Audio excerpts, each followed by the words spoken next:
Mm.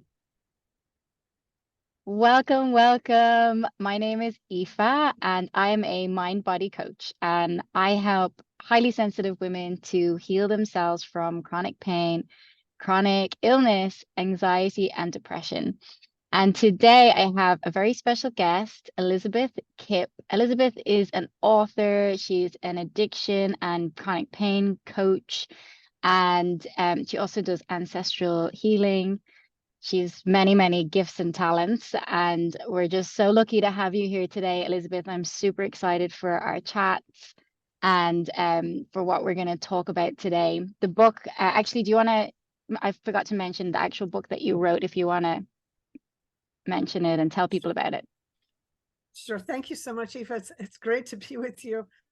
Yes, I wrote this book, The Way Through Chronic Pain, Tools to Reclaim Your Healing Power, which are the tools that I use to um, really release the chronic pain that I had and live a thriving life. And it's based on the work of Dr. Peter Prescott, who wrote the book Conquer Chronic Pain, An Innovative Mind-Body Approach.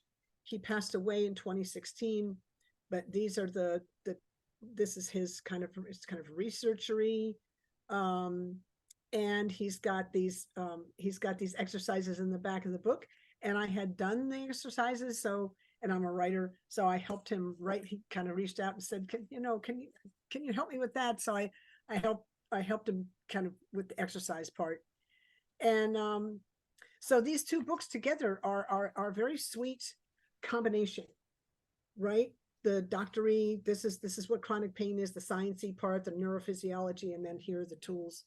Also in the book, it's really for doctors, nurses, family members, anybody that takes care of a chronic pain sufferer, and for chronic pain sufferers, and because it's the tools, but it's also, I talked about the voice, kind of what's the inner voice, that's what's happening to the chronic pain sufferer.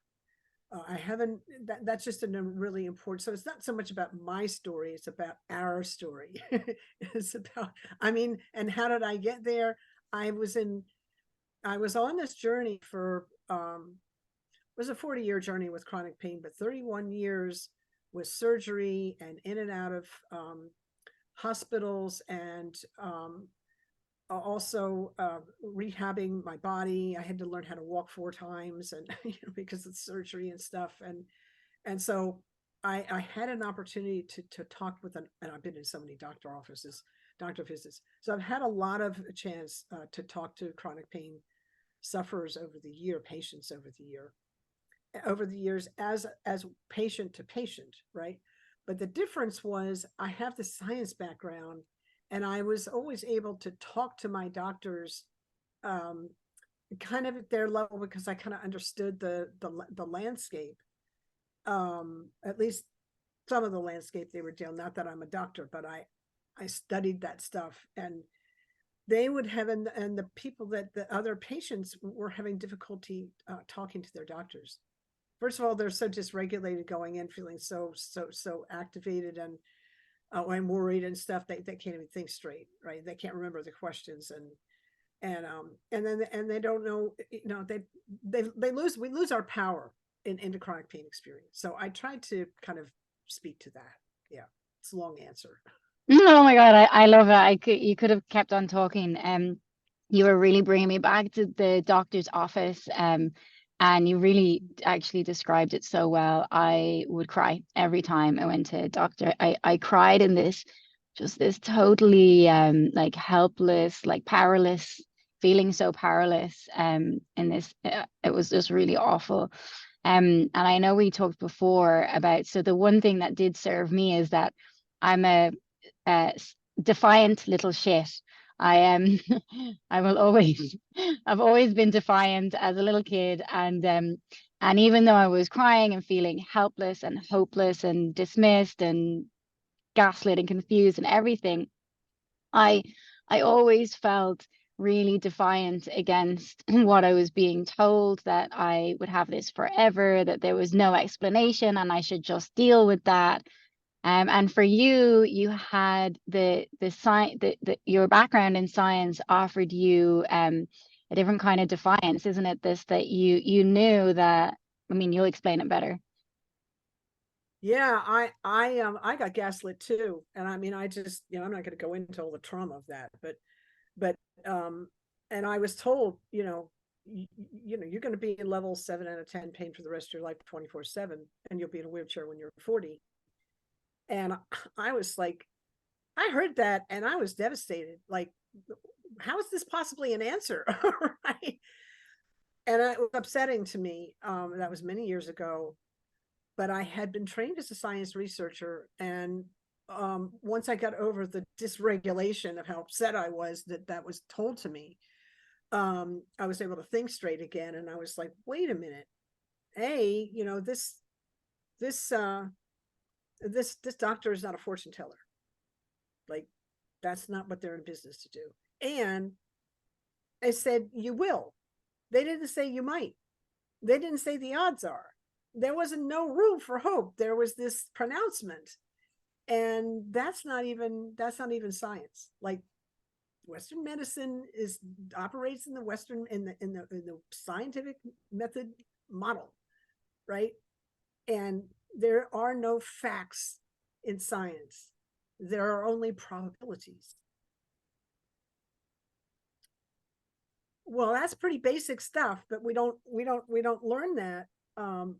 We don't necessarily learn that. I didn't learn that until I started learning how to do scientific research. So you will is inaccurate. It's a mistake, Also, I knew that scientific paradigms shift, and I knew they were working with a model of this is how health is supposed to work. And so imagine sitting in front of a doctor and hearing you're not going to get better. They're assuming they never asked, why wasn't I healing? They just assumed I wouldn't because of the model they were working. And I'm not saying it's all wrong. I'm just saying I didn't accept that. And I finally, I kept hearing that from one doctor after another. And also I was told it's all in your head. And when you say that to me, I'm like, well, yeah, that's where the brain processes pain. Of course it's in my head. So they couldn't get away with that with me.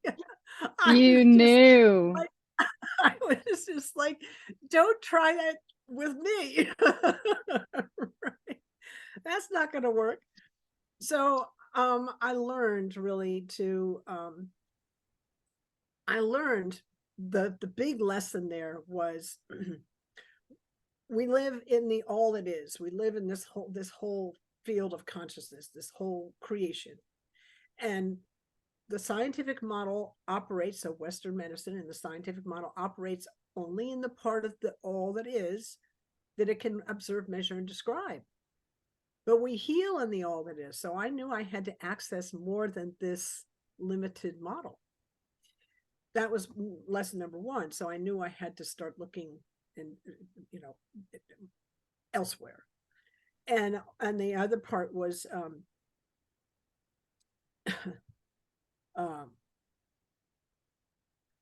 the other part was I didn't feel I didn't feel like I used to walk into a doctor's office and think, oh, they have the answer. And I learned that when I sit in front of any healer, no matter what kind of healer they are, they have a scope of practice that they work with it. And if I walk in there asking them to work outside of that, that's not fair for me to ask, and that's not something they can do. So scope of practice, which is kind of a formal term for this is the model I'm working under. And scope of practice also means doctors have, specifically, doctors have, and acupuncturists in the state I live in some parts of the United States, I'm not sure about Europe, but they have standards that they have to abide by in order to get insurance to pay, and in order to stay within certain legal framework within their profession. So again, you can't walk in with a, hoping that they're going to step outside of that, because they can't. So I just, those are a couple of things that I really learned and respected. And so I would sit in front of a doctor today, and I would say to myself, walking in there, first of all, I would breathe long, slow, and deep, just to keep myself regulated, just to keep calm down. And I would make sure that I understood what they brought to the table and what they didn't, so that my expectations of them were realistic, right? Because when I was in chronic pain, I was looking, somebody give me an answer. That has to be an answer. Well, they didn't have an answer. So until I met Dr. Peter Prescott, he had an answer. He understood the nature of chronic pain. There are more people that understand it. Dr. Howard Schupner, as we've talked about before, is someone in that space who understands the nature of chronic pain and can help people, has a program, right, to help people through it. I'd be a great coach in that space. That's my function in this space, is to be a supportive coach, as are you. You're completely qualified. Yeah, both of us are. Yeah, I just love what you were sharing about. Yeah, it's a completely different experience going into a doctor's office these days, actually.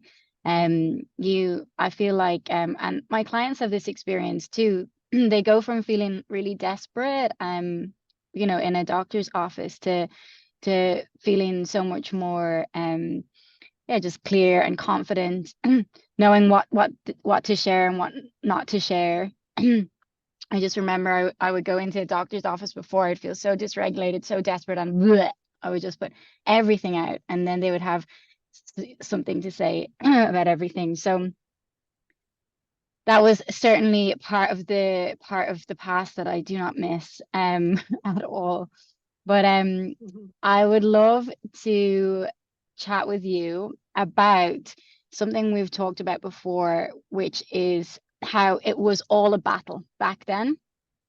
It was all a battle. So not just the pain, everything, I feel, for me anyway, everything was a battle. I was fighting with everyone, myself, the symptoms, my ex-partner, my just everyone. I had a very detailed, descriptive, intellectual, emotional story about everyone and everything. And that's what I was looping. It was just loop, loop, loop, loop, loop. And it was getting more. I was just collecting more and more battles and more symptoms. So I would love to hear from you on this one. Well, I had a little different variation of that. I was battling with the pain 24/7. Consciously, whenever I was awake, I was there. I was battling it, and that was a long journey because it took 40 years. But with people, I was more of a people pleaser. So you and I are both doing the same thing. We're just using a different strategy. We're both trying to find safety. We're trying to find safety in the world. We're defending, what do we do to protect, right? We're both speaking to that, the solution to that problem. I just went about it differently. Yeah.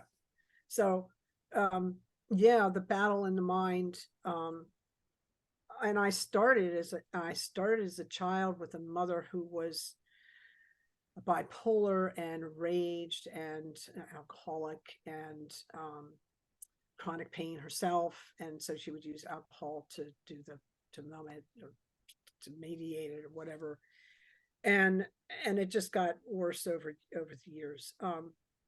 So very dysfunctional there, and so that created, you'll relate to this, that created in me a habit of hypervigilance, which is a hallmark of chronic pain. So I was a chronic pain patient as a kid. We just didn't call it that. I hadn't hurt my back then. I didn't hurt my back till I was 14, but I developed this habit of, when's the next shoe gonna, when's the next, when's the next time she's gonna yell at me? Because I never knew when it was going to be or what it was going to be about, because it was so random. And I was always looking for the pattern. And the only pattern was, there was no pattern, except I knew I'd get it every day. So I never knew when. Just, oh my God. So I didn't know till many years later that creates this hypervigilance, but it also creates a very powerful inner critic. And I remember sitting with Dr. Prescott he was actually teaching us about a year before he died. He was teaching a small group of his patients who had gone through his program and were success, we all healed. And he was mentoring us to be mentors for other people coming through his program. So we all got to bed, and he was teaching us this Qigong healing that he does. It's amazing. And so we're sitting all there, and we just were coming in from a break, and we were waiting for everybody else to come in. I sat and I said to Dr. Peter, we call him Dr. Peter, and I said to him, how is it that the scariest person in my life, her voice is in my head as an inner critic? And everybody in the room nodded their heads. I was like, oh God, I'm not the only one. This is a thing that we do. And Peter said, he said, because we're wired to look to the biggest threat in our environment. And so I was, that was my biggest threat, was my mom, and safety, and because she was my caretaker, right? So if I can't, make peace with my caretaker, then she can't take care of me, that kind of thing, right? So so that was kind of his explanation of how this ends up in here, because we want to, there's a part of us that's trying to keep ourselves safe, and that anyway, it ended up as this very critical voice. And I had this inner battle when I got off of I was on medication for a long time. I didn't say that part. I was on opiate medication and benzodiazepines for 31 years, until I finally found Dr. Prescott, who could take me off them. Thank God. And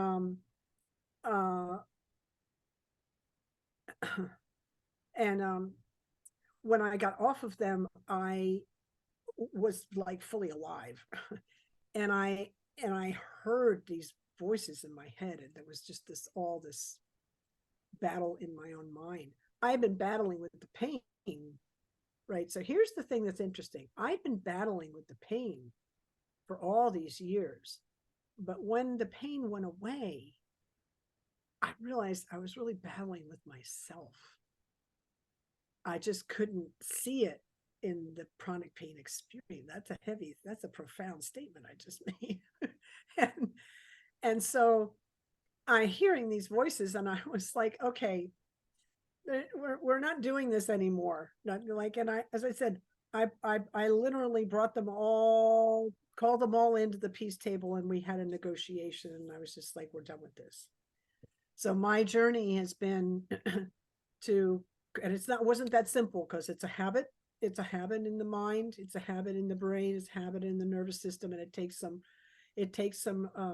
practice, and some targeted practices, as you know, when you teach, both of us teach this stuff, to rewire that, to shift the negative thinking habit into a more neutral. I'm not going to say a positive thinking habit, because that's not really the way it works.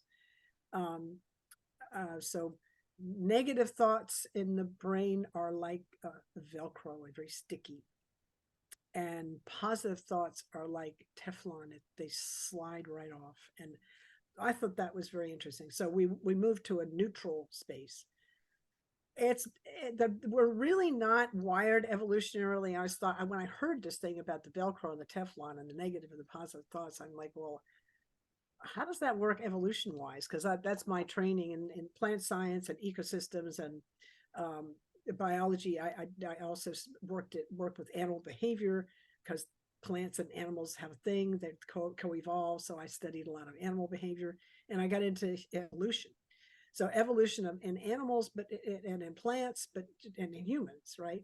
So when I hear something like that comes out of science, Velcro and Teflon, I'm like, that's something that happened. That's an evolutionary thing. What's the evolutionary advantage? Why would that be a thing? And I realized, oh, it's because in order for us to survive, we have to remember that we have to know to pay attention to the threat, and anything that we kind of see as negative, doesn't fit. It's not right. I'm not comfortable. All those things are kind of that negative, and that's what keeps us safe, so that we can reproduce into the next generation. But everything's rosy. If everything's rosy all the time, well, that's kind of not the way life is. Life isn't comfortable all the time, right? So if we're not paying attention to the threat, we're actually not going to survive. Life's going to take us out. That's just the way. That's just, the tiger's going to bite us if we don't run, or if we don't say, oh, those are tiger tracks, I better get out of his territory, right? That kind of stuff. So we're kind of wired that way. So when we're trying to shift out of that heavy negative thinking habit that the chronic pain sufferer gets, the chronic pain sufferer has a much heavier, larger negative thinking habit than a normal, healthy human being. We have to shift that. And so it's not like, oh, I'm going to be all positive and positive affirmations and stuff. That's not, great, try it out, but it's not really the way it works. We're trying to get from heavy negative to like normal negative, and maybe just a little bit neutral, because we still want to be able to attend to the threats in the world to keep ourselves safe.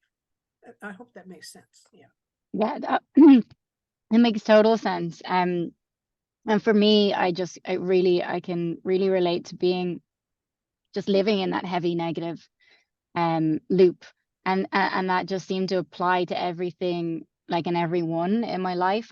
That's why I had like a big issue now, with a lot of people and places and things, and I was very much in those really painful loops. And it's not that I was entirely wrong about them.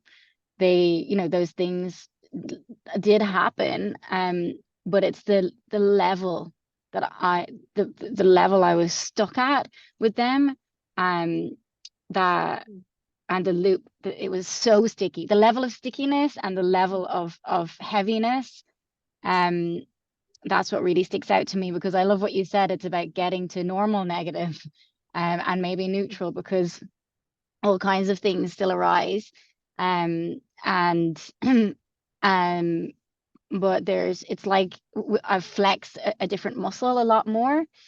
um it's like the only muscle I had flexed was this this kind of heavy negative looping muscle for me, the one that was where everything was a battle. I was fighting with myself, and now it's like I've flexed a muscle there's just more information now, there's more balance. Or sometimes I like to say, it's like when you're in fight or flight, you have tunnel vision, and all I could see was just all the problems, and I could see them just like honestly, through a microscope I could like pick out all the tiny little details of all the problems and all the issues and all the people. But then when I start to come out of fight or flight, it's like, oh, there's a lot more going on here. And that just enabled me to access more solutions, feel freer from circumstances, and also just see more information, have a more of a balanced perspective.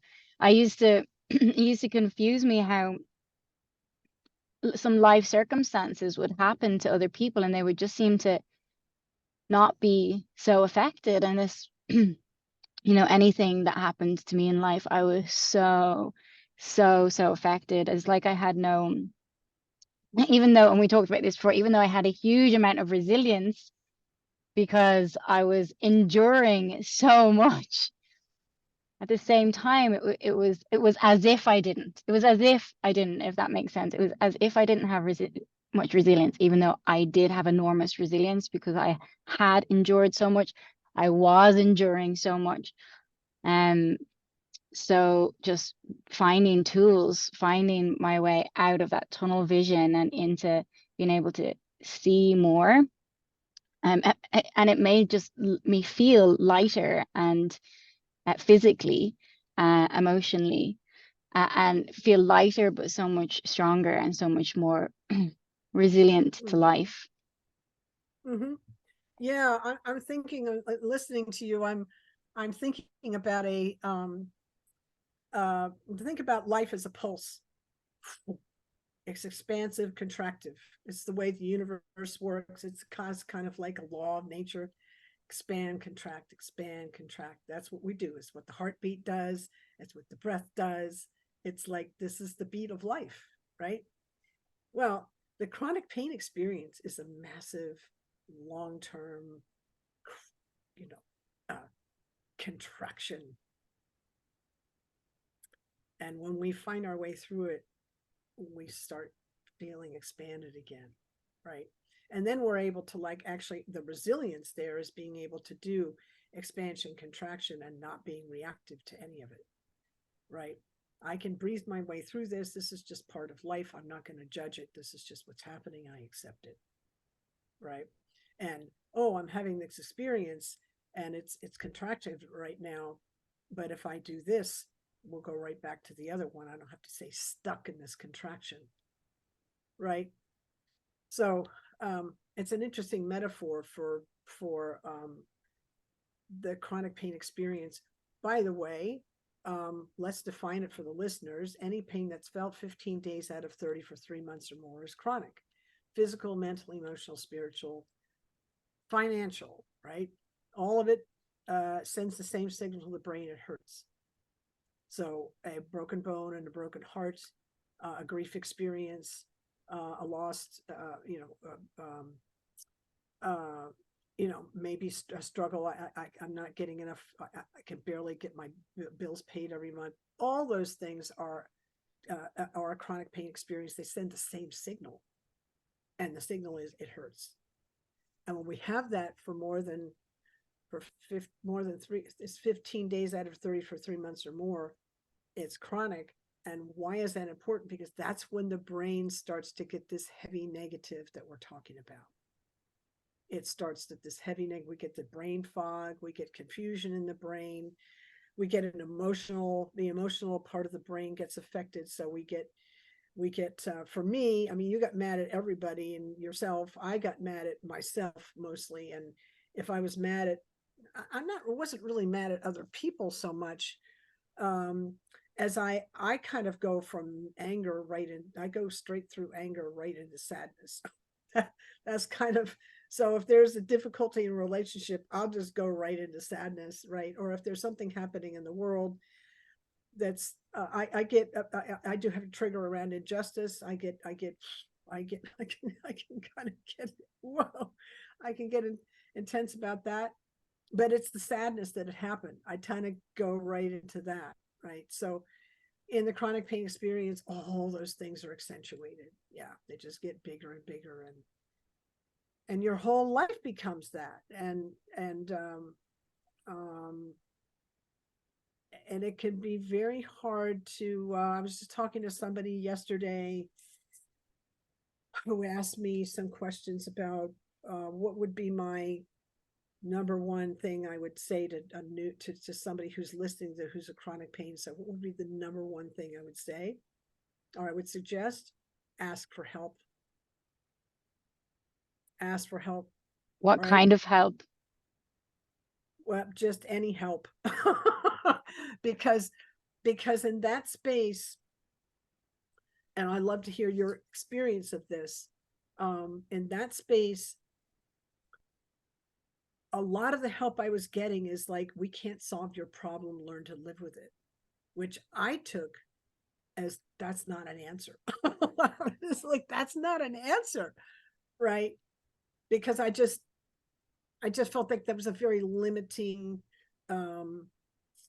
was a very limiting view on the body's ability to heal. So that's not an answer. So I heard a lot of no's. Was used to hearing no, no, no, no, no. And my pain kept saying no. I'm here, you're not.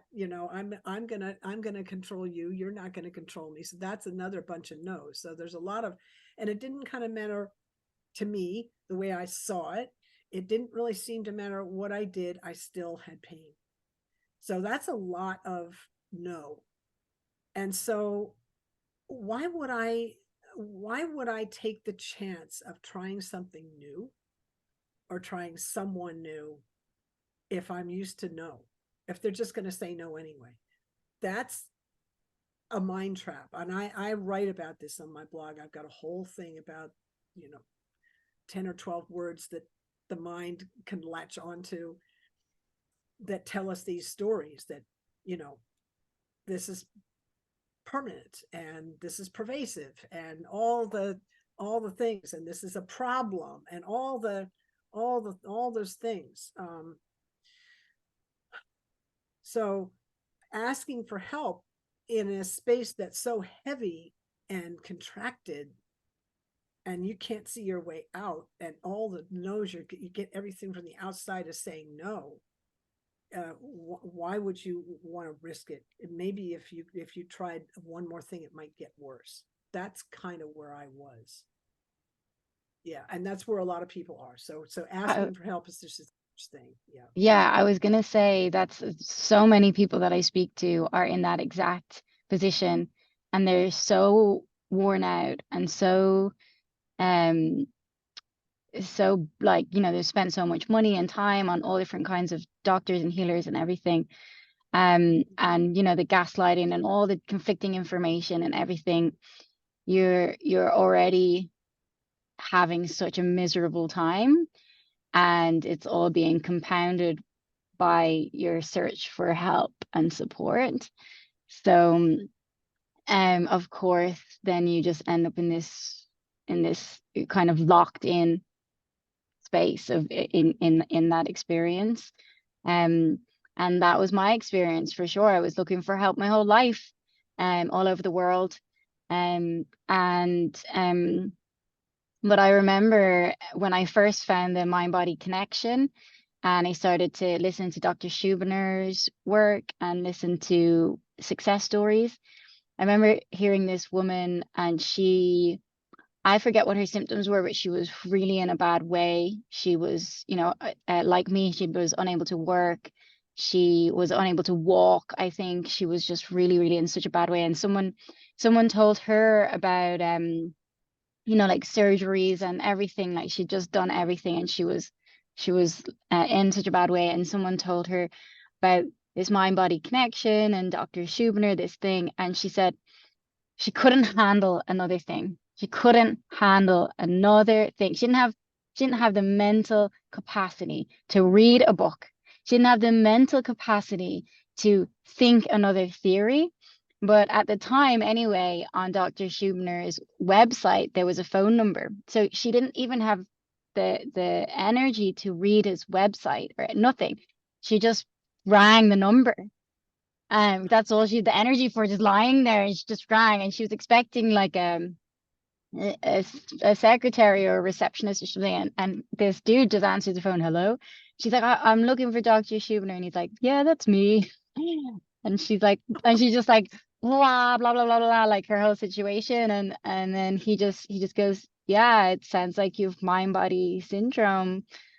And then I don't know what he said next, but I really, really appreciated hearing that story. Out of all the success stories, that one really stuck with me, because to be honest, a lot of success stories didn't resonate with me, because they were like, oh, I was married, I had my house, I had my career, then I got a sore elbow and I was off work for 2 months, and I found the mind body connection and I was healed. And for me, my story just, I didn't see myself reflected in those kinds of success stories.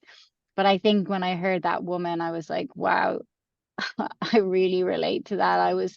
That's when I found the mind body connection. I was like in my early 30s, all my friends were getting married, having kids, booming careers, traveling, festivals, whatever. And I was basically in the care of my parents in their spare room while they were losing their minds with worry. And I had lost the ability to work. So I was also in this window of time where I had no income because I was waiting to be approved by disability. And I was talk about that heavy negative place. Like I was, it was just hell, you know. So yeah, and I could barely lift my head up off the pillow, you know, I to read a book. But I did, when I found the mind body connection, I just started listening. I was lying in bed, I was just listening, but that was rewiring my brain. I was having an aha moment, ping, ping, ping, ping, ping, ping, ping. And then that gave me this energy, just like unleashed this energy. And I bought all the books and like just first thing in the morning, I'd wake up and because I knew then, I was like, what's going on up here does matter. This what I'm understanding about my experience matters so much. So, and I knew like for accessing the subconscious, the morning, you know, it was important. So I would literally first thing in the morning when I woke up, I would either put on one of the talks before my brain could even like start with its usual ranting and raving or whatever. I was like, no, plugged into that. Or I would sometimes just wake up and just pick up the book and just start reading. Like I was like frantically applying like all this new information. But it was all working. It was working for me to do it this way. Yeah, well, you also had a meditation practice. Yes, exactly. And actually, yeah. And I applied the same tool. So I had a meditation practice. I've had this meditation practice for over 10 years, in Dzogchen Tibetan meditation. And they actually taught like listening to the videos was meditation, listening to the talks was meditation. So I kind of actually applied, and writing the text or reading the text was meditation. So I had already had a formula. So you're right, and I actually applied that meditation formula with just this new mind body information. Mm-hmm. Yeah, I know Dr. Peter talked about quieting the mind as because that's like meditation was this hugely important, like the number one important tool, other than getting off any drugs you're on, that are like opiates and benzos, that kind of drug. I'm not saying no drugs. I'm just saying ones that don't actually heal chronic pain. And because it quiets the mind. And so I teach meditation now. I don't teach that kind, but I teach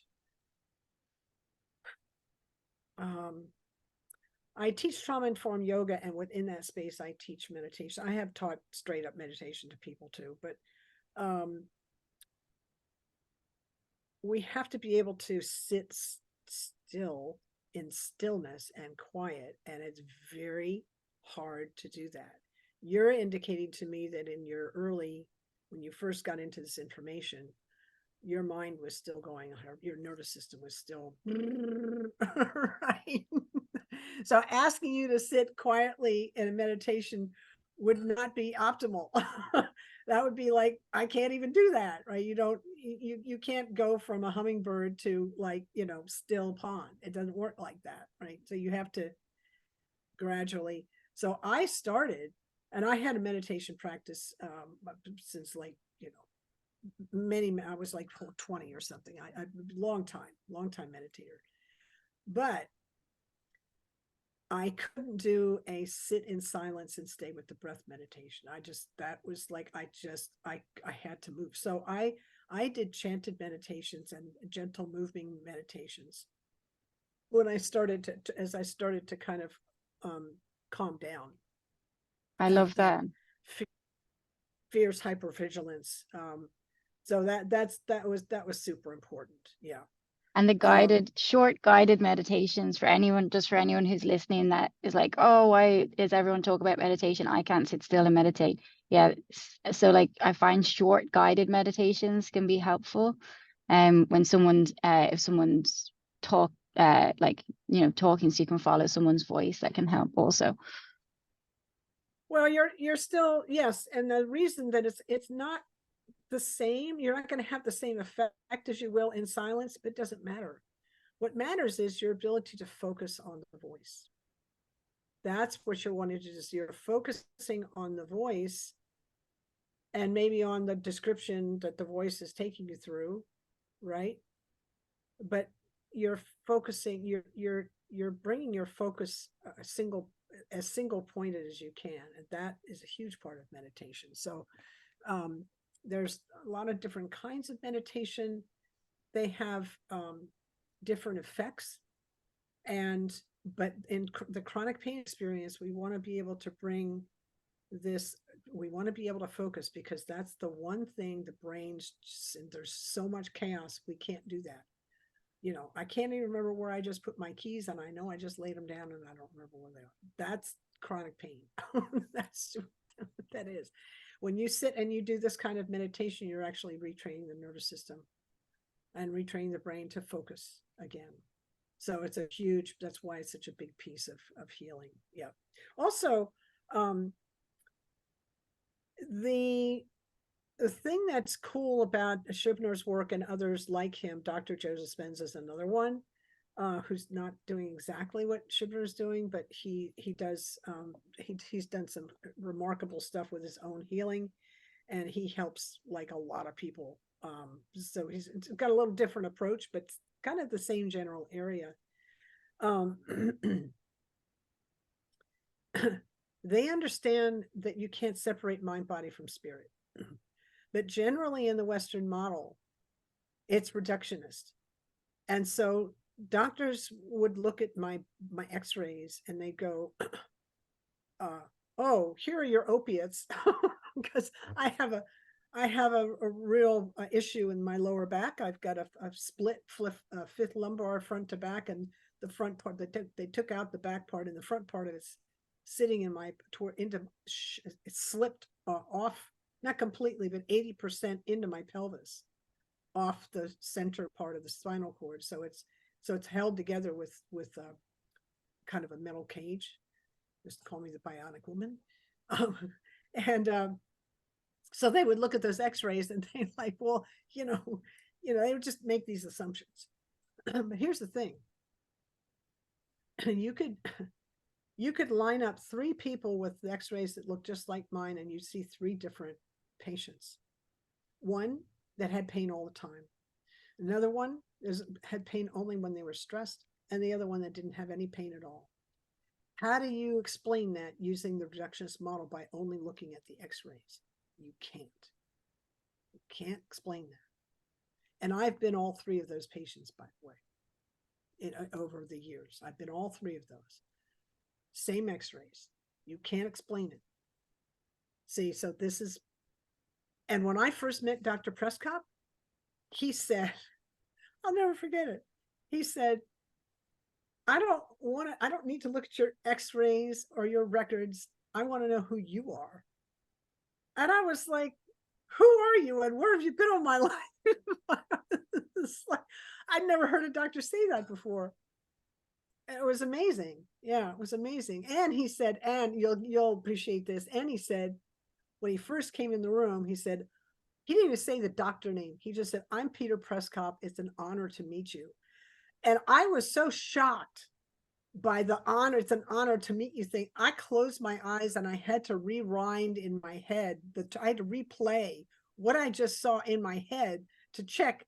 Am I like, did I hear that? Like, did that really happen? Right? It's like, I was so surprised. I was just so used to doctors. I would go into a doctor's office and feel like I was a nuisance. That's the feeling. I think a lot of people can relate to that. And I was also really surprised when I heard the story of this woman who rang Dr. Schubner, top 100 doctors in America, and he's just answering his own phone. Hello? Like, what? It was just there was a certain level of softness and humility and compassion that I had not seen before. So it was a real testament to what was at the essence of this actual teaching. But I want to chat to you a little bit before we finish. I want to ask you a little bit about what, because you mentioned earlier, can't remember if we were recording yet or not, but you did mention how you help people, or your book is about getting to a thriving life. And I just, a thriving life can look so different from person to person. I would love to know what a thriving life looks or feels like to you.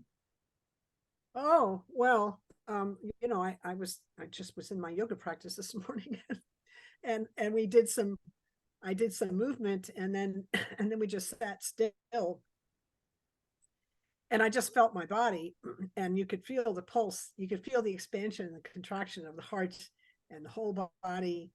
And it was and I didn't have to go do anything or say anything or be anything. I was just there. And there was no weight. There was just the experience. So that's kind of a very thumbnail-y description of what thriving can be like, right? I mean, it's kind of it's kind of a it's a program. I remember Dr. Peter said to me when I left the program, he said, because it was a program for addiction, recovering from addiction, but it was also for chronic pain. So it was these kind of two tracks together. And he said, you're not just a recovering addict, you're a recovering chronic pain patient. Make sure you take care of both of them. And he said, use the tools every day for the rest of your life. And so the thriving life comes day by day. It takes time to rewire the nervous system. And I have to remind it every day, this is how we're doing life now. We're not, because unconsciously, if I'm left to my own devices, that old programming, I will revert back into that old negative mind. I can feel myself slipping from time to time, and whoop, I just have to redirect, but I have to use the tools. So a thriving life means we're actually creating a program of health every day, of beautiful self-care, that these doctors that really understand neurophysiology, they understand the heart soul connection. It's the mind body spirit. I mean, I have yoga, I've got yoga teachers that I teach yoga, but I have got teachers that teach me, right? Masters, wisdom people. So I sit in front of all kinds of people that are beautiful healing spaces and learn from them, right? So it's not like I'm living, I get to this point, it's not a destination, the thriving life, it's a lifestyle, right? And we're always evolving. So we're evolving into new people. That's what I consider a thriving life. I hope that made sense. I love that. Yeah, yeah, it really did. It's a lifestyle and it's not a destination. And um, like you didn't say these words, but what I could was gathering from them is like more peace. And just like the way you were describing sitting there in your yoga class, I don't have to be anywhere, like less, or like all those like pressures and that heaviness that we would have felt before, just feeling that peace and contentness. Yeah, there's ease, right? I'm not having Yes. that. I'm not feeling the pressure from the contraction. I'm feeling more like expanding into the moment, and there's ease in that space, rather than oh, I'm tight and I'm constricted. It's not like that. So it's Mm. you can you can identify when you're in the thriving life by how you're feeling. Absolutely agree. Recently I had my brother and his little kids, my baby nieces, visit me here in Spain, and it was a real like just sign for me that I was in the thriving life because I was just able to fully enjoy them. And I was throwing them in the air, and we were playing in the pool, and we were making meals together. And if they had been born 6 years ago, it would have been a completely different experience because there was times where I couldn't get out of bed. I couldn't share meals with people. I was so preoccupied, even if I was putting on my all my best efforts, my thoughts and my sensations were completely you know, have me completely preoccupied. So for me, I'm still like living off that moment, that weekend that I spent with my brother, his wife, and the two little babies, that we just had so much fun. And like it's still life. There are certainly things I could have been preoccupied with, or worries or concerns or whatever, there's life. But I had these tools, I had this expansiveness, and had this capacity to like really like drop in and feel this connection and this love um and this like freedom and this excitement when it was there. So for me, it was just a very tangible moment of what I was dreaming of, what I was thought didn't know was possible for me. Um, so yeah. Well, That's a beautiful decision. yeah, thank you. Thank you so much. I absolutely love speaking with you, Elizabeth. I love your story and the way you describe everything and how you share. So if anyone, I'll leave all your links and the links to your book, and to anyone can get in touch with you if they want to. And I follow you on Facebook. I love you post these really beautiful posts. Um and yeah, if there's anything you want to say before we finish up, please do. Oh, well, thank you so much, Aoife. The only thing that I really like people to really get is the greatest healer in your life lives within you. It's not in the doctor or the nurse or the acupuncturist or the whoever. All of us out here in the healthcare world, we're helping guide you to your own healing, right? We help give you instructions, pardon me, and suggestions, but it's up to you to apply them and then get out of the way and let the body heal, because it knows exactly how to do that. It's just a matter of we have to really get that piece. When we Absolutely. do that, we become quite empowered in our own healing. And I just think it's really important. Yeah. Totally. It's a total switch, isn't it? From looking out there for the answers, the healers, the teachers, the doctors, and then it's you. Um, and then you have these tools for life, and you unlock your inner healer, your inner wisdom guide, and then you have that guide for life. And it's a beautiful shift for sure. Well, thank you so much for being here, Elizabeth. And we will definitely hang out again soon. And anyone who's listening, I'll leave all the details for you to get in touch with Elizabeth and buy her book. And we will chat to you soon. Well, thank you so much, Aoife. Have a great day. Thanks so You much. too. Bye, Elizabeth.